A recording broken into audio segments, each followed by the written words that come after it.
Selamat pagi, pagi.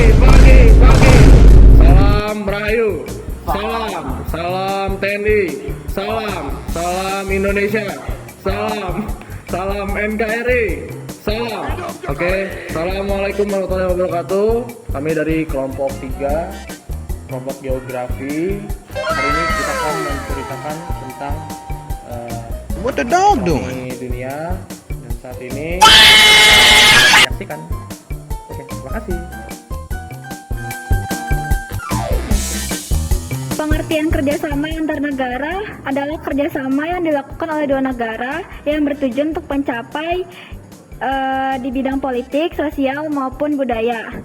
Yang kedua, latar belakang kerjasama antar negara Indonesia. Yang pertama adalah keikutsertaan dalam PBB. Yang kedua, Konferensi Asia Pers 1965. Yang ketiga atau yang terakhir adalah keikutsertaan dalam ASEAN 1967.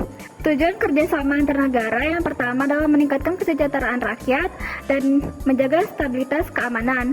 Yang terakhir, faktor pendorong kerjasama yaitu perbedaan sumber daya alam dan juga kebutuhan ekonomi teknologi.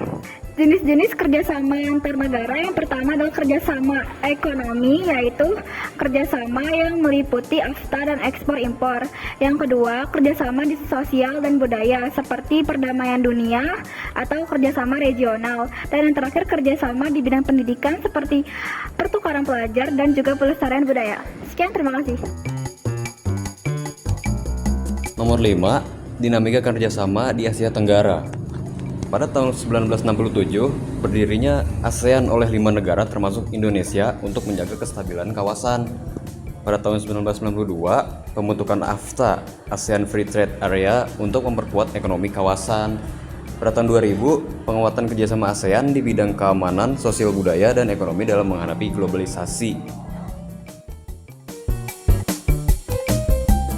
Yang keenam, peran aktif Indonesia dalam ASEAN. Yang pertama, sebagai negara pendiri ASEAN. Yang kedua, menjadi tuan rumah berbagai KTT ASEAN. Yang ketiga, aktif sebagai mediator konflik regional.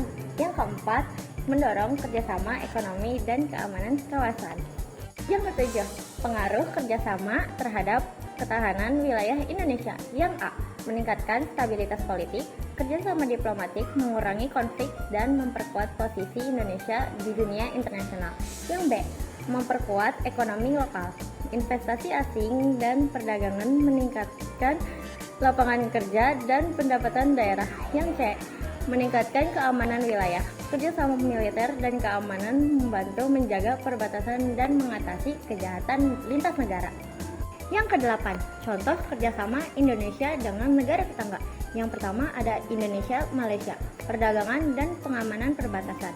Yang kedua, Indonesia-Singapura, investasi dan ekonomi. Yang ketiga ada Indonesia-Australia, pendidikan dan keamanan. Yang keempat ada Indonesia-Timur Leste, hubungan diplomatik dan pembangunan. Tantangan kerjasama antar negara. Yang pertama, perbedaan kepentingan nasional. Yang kedua, ketimpangan ekonomi antar negara. Yang ketiga, konflik publik dan wilayah. Yang keempat, pengaruh globalisasi dan jaringan internasional. Strategi meningkatkan ketahanan wilayah melalui kerjasama. Yang pertama, jaringan diplomasi, memperkuat hubungan luar negeri dan peran aktif dalam organisasi internasional. Yang kedua, investasi asing, mendorong investasi yang mendukung pembangunan daerah dan ekonomi nasional. Yang ketiga, kerjasama pendidikan dan budaya, meningkatkan kualitas SDM dan memperkuat identitas nasional. Kesimpulannya adalah kerjasama antar negara memiliki pengaruh besar terhadap ketahanan wilayah Indonesia. Melalui kerjasama di bidang ekonomi, politik, serta budaya dan keamanan, Indonesia mampu menjaga stabilitas nasional serta berperan aktif dalam menghadapi isu-isu global. Oleh karena itu, kerjasama internasional perlu terus ditingkatkan demi masa depan Indonesia yang lebih kuat dan berdaulat.